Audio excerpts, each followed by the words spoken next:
This is the story of how I got deferred from Stanford and then finally got accepted. Partly because I managed to meet the Prime Minister of my country. Woohoo!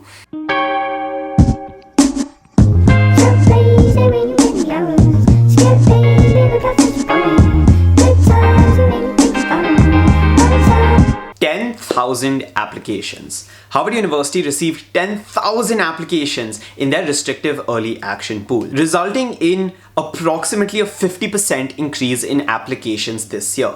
And Harvard really isn't alone. Yale University, University of Pennsylvania, Brown, Columbia, Cornell, each of them have experienced at least a 20 to 50% increase in applications in 2020, which unfortunately means that a lot of students got deferred. Last year, when I opened my application decision, I was really hoping for an acceptance. I'd been working towards this one application for literally the last 2 months, and I really hoped it would have worked out for me. But it didn't. Getting deferred is almost this gray space where the university is like, we want you, but you're still not really good enough. It's like a first date where the person's just like, I'll tell you if I want you for a second date, but like in 4 months, which is really unfortunate if you're in that place because now you don't know what to do. The first 3 things I would tell you if you did get deferred is, number 1, please focus on your regular decision applications. Don't lose track of the ball. Don't lose focus on what you've been working for so long just because your dream school didn't necessarily accept you. And I say dream school like this because there really is no one fixed dream school. You don't know where you're going to end up, and that's something I generally believe in. The second thing, don't rush to contact the college. Don't rush to write your defer update form. Don't rush to send your letter of continued interest form solely because, number 1, it's the holiday season. A lot of these admissions officers are probably going to be off work soon enough. And number 2, because there is the potential for your application to grow, for it to become better, for you to show demonstrated interest, which can hopefully change your deferral to an acceptance, which is what I managed to do. And the last thing I think is worth doing is reevaluating your application very honestly. Is there something in your application you wish was stronger? Is there one portion you feel like kind of let you down? And for me personally, that happened to be my essays. I felt like my essays could have been a little stronger. I felt like some of them could have been carved a little better. I felt like my common application essay could have used a turnaround. And if you're one of those students, I would recommend the Dreamers College essay course. We've got over 120 students over the last 4 weeks. The response has been absolutely phenomenal, and a lot of these students really use this essay course to elevate their essays at the last minute. But you don't have to hear it from me. Here's a very quick testimonial from Ronit, who just got accepted into Columbia University for his early decision. Hi, I'm Ronit, and I was recently admitted into Columbia University as part of their early decision round. Shaurya was actually nice enough to give me access to his course approximately a month before it was released, so I was able to use it for my Columbia essays. What I found particularly useful was the sequence and storytelling, and the episode that I was most drawn to was Aristotle's Eye, where Shaurya broke down the art of impactful storytelling, the manner in which you can combine both emotion and persuasion to write an effective essay. When it came to essay writing, Shaurya's course was undoubtedly the resource that I most heavily relied on. And so if you're on the edge about the course, or if you're considering buying for it, I would certainly go for it. So that brings us back to the original question. What can you do after you get deferred from your dream university? And the biggest thing you can do, in my opinion, is write a letter of continued interest or fill in their deferred update form. This is the one place where you get to show how you've changed as a person from the beginning of the application process to the end. It's the one place where you really get to describe what you're going to be using the university for. So when it comes to a letter of continued interest, there are 3 things I think a good loci should stand for. Number 1, it should show your demonstrated and continued interest in the university. They should understand that this is your top choice and you really want to get in over here. Number 2, they should understand what kind of a student you're going to be if they do accept you. They should understand that if I accepted Shaurya, he would be playing these 3 roles at my university. He would be using these opportunities, he'd be going to these labs. What kind of a student will this person potentially be? And number 3, it's your chance to show how your college application elevated and the growth you've had over the last 3 months, because you submitted your early applications in the month of November and your loci should go by the end of January. And that's a significant amount of period to talk about additional achievements, extracurricular growth, academic growth that you've had over this period of time. So now, what exactly should you write in your loci? I'm going to be splitting this down into two parts. In the first part, we have research, which is things you can do on your part to make sure that your loci is filled with information that you feel would have some value to your college application. And in the second part, I'm going to be reading my own letter of continued interest as well as my deferred update form and walk you through what I did to try and show Stanford that I was a student worthy of their acceptance letter.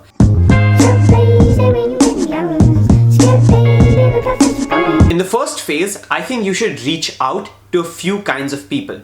Number one, I think you should reach out to your alumni interviewer. And this is the individual who interviewed you for the college you were applying to. So for me, I reached out to my Stanford interviewer and I honestly asked him whether there was some information that he could give me that could help change my status of being deferred to an eventual acceptance. Was there any feature about Stanford University? Was there any opportunity over there that he felt I could mention that would really make the difference? And this is extremely valuable because when it comes to your closest source to Stanford or any other college you've applied to, your alumni interviewer could be your best bet if you don't really have too many connections at a university. They could be the individual who really tells you what it is you could add to your application, or maybe from your conversation highlight what you should talk about in your deferred update form. So I'm just going to attach the mail I sent my alumni interview. It was fairly basic and I just wanted to ask if he had any additional input he would like to give me for my deferred update form. Number two, I think you should reach out to a current student studying at the university. And this could be a student who shares the same prospective major as you. For example, if I'm going to Stanford for psychology, I could reach out to a psychology student at Stanford, ask them the departments that they have, ask them a few professors that they think are doing interesting work in a particular field, ask them some of the student organizations that really attracted them. And all of this will just provide material to your loci to just show that you've really gone the extra step to contact and take initiative to try and bring yourself as close to the university as possible. And at the end of the day, it just shows that you really, really want this, and an acceptance to you is not an acceptance wasted. The third thing I would suggest you to do is reach out to a college professor. Now, this is probably the hardest thing you can actually get to happen, but if they do reply to you, it can really go a long way in showing that you've leveled up and managed to speak to a faculty member at a particular university. So let's take an example. If I was applying to Columbia University, for example, and I was deferred in my early decision, and I still remember when I was researching Columbia University, there was one professor that stood out to me, and his name was Christopher Baldessano, and he ran a course called Cognitive Neuroscience of Narrative and Film.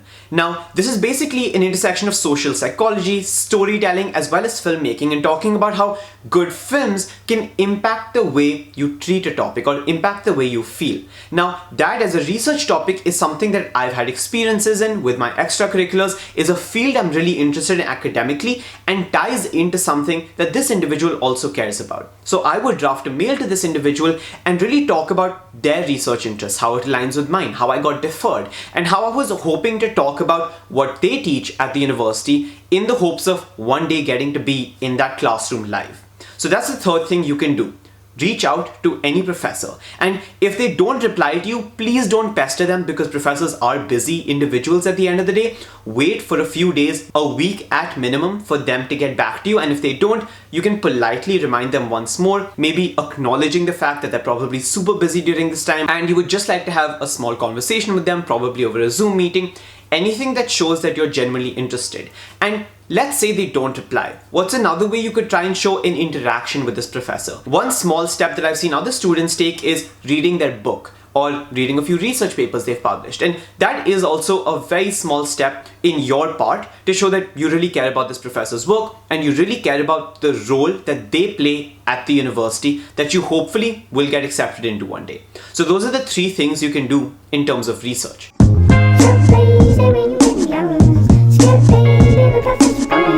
The fourth thing you can do is really try to get an additional letter of recommendation. The first tip I have for this is look at your application right now and ask yourself, what is it missing?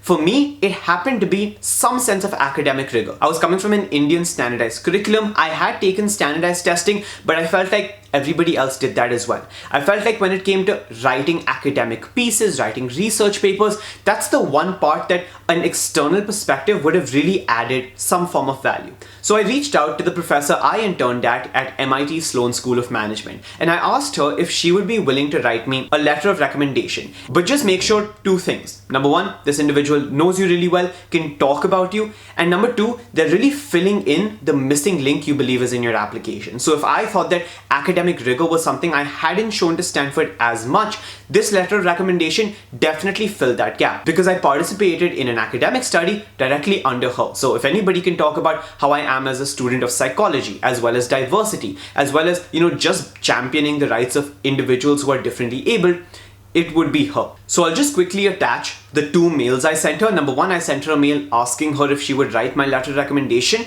which is right over here. And then after that, I also sent her the details of the universities I wanted her to send that email to. So Stanford University, Yale University, Brown University. These are all institutions that I wanted to send this additional letter of recommendation to, solely because the common application only let me send one additional LOR. And since I'd signed off my rights to view my LOR, I couldn't directly send it as an attachment, so I got them to do it instead. So that's the fourth thing that you can do. Lastly, and this is the most important in my opinion, show your application's growth. And growth has three forms. You have academic growth, you have extracurricular growth, and then you have any awards, achievements, or accolades you've won. And the moment I got deferred from Stanford University, I saw the defer update form. So it's also really helpful to work backwards. I saw that in the defer update form, they really wanted to find out about three things. The first question was, are there any awards or significant achievements you've had since you submitted your application? And very honestly, when I opened my decision, I had none, which meant I had to try and find something in the coming month. And I started looking for social impact awards or any other institution that would be willing to recognize me. And that's how I found the Pradhan Mantri Bal Shakti Puraskar. It's an award that's given to exceptional high school students in any category, be it sports, academic achievements, intellectual capacity, social impact. And I really made sure that my application for this award was extremely good. And in terms of the timelines, it lined up. So if I got my decision in the beginning of December, I made sure I'd already applied for it in advance just in case I got deferred, and the result came out in the end of December. So I knew that when I had to write my deferred update form and my letter of continued interest in January, I had the result of this award. And fortunately, I happened to win it. And it became the most significant elevation to my application and is genuinely why I think I did get accepted to Stanford at the end of the day. I went to the Rashtrapati Bhavan, I got to meet the President of India, the Prime Minister of India in the month of January for our Republic Day, and it really was just an extremely special time and one that I was really grateful to have. So elevation in your application can be done with the awards you have. And I'll be linking a few awards below that I think you could apply to that could also help elevate your application. Number two, extracurriculars. If you have any standout extracurriculars, which for me was a non-profit organization I created, make sure you talk about how that extracurricular has grown and developed over a period of time. You don't want to tell colleges, oh, I've just been filling in college applications, I've just been studying for my final exams. You want to really show them outside the classroom. Are you still putting in the level of effort you did before applying to college? Because that really shows that you're genuinely interested in this. So in terms of Spectroverse, I really spoke about the tangible growth we'd managed to hit. And I've written that in my loci as well as my defer update form, which I'll speak about at the end of the video. And the last thing, academic development. Whether it's your coursework, is there a new class you started that's really intriguing you? Is there a new grade you've received? Did you manage to take the ACT or the SAT or an AP and you're getting those results? Those are things you can talk about in this section. So now to the last part, reading my letter of continued interest as well as the defer update form I finally submitted to Stanford. So before I read these two pieces out, I want you to know that it's very important to know what the university is asking from you. If they're not asking for a letter of recommendation, if they're not asking for any additional information, please do not send it. It's just going to bother them and burden them with more application material when they really haven't asked for it. For me personally, when I got deferred from Stanford, I did three things. I sent them a letter of continued interest, I sent them their deferred update form, which they'd sent over to me, And then finally, I sent them an additional letter of recommendation, all of which I've spoken before. So now I'm going to quickly read out my letter of continued interest that I sent to Stanford University. And before I read it out, I want you to know that this does not contain too much information about opportunities at Stanford or me reaching out to professors, because I managed to have a really big extracurricular achievement and award, which took a lot of space on the loci, and I didn't want it to be too long. So I just decided to talk about my growth as an individual and the growth of my college application throughout the entire process. So this is what I sent to Stanford University. Dear Mr. Richard H. Shaw, thank you for your response to my restrictive early application. Over the last 50 days, I have been through your letter over a dozen times with mixed emotions between the disappointment of a deferral and my unyielding optimism to make it to my dream university. I truly believe that if you pursue something with all of your heart, the universe aligns to make it happen. Or so I said in my graduation speech for the batch of 2020. If you work for something hard enough, someday, somewhere, Kainath aligns and you will achieve it. Whether it's a grade, a sport, an art, or an admission, it might get deferred, but you will get there soon enough.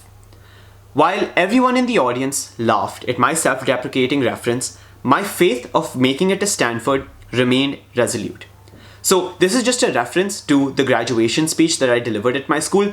It's a small way of really personalizing the email and also talking about a speech where I mentioned Stanford University. And I actually put the link of the graduation speech in the mail, and I feel like if you're writing a letter of continued interest, try to make it more than just a body of text. Try to include some clickable links, and in this case, the graduation speech is linked directly to the time when I mentioned Stanford University. And I think that's really interesting to watch if you're my admissions officer and you just get to know a little bit more about me while hearing the speech, because it is a little unconventional. After that, I talk about my award.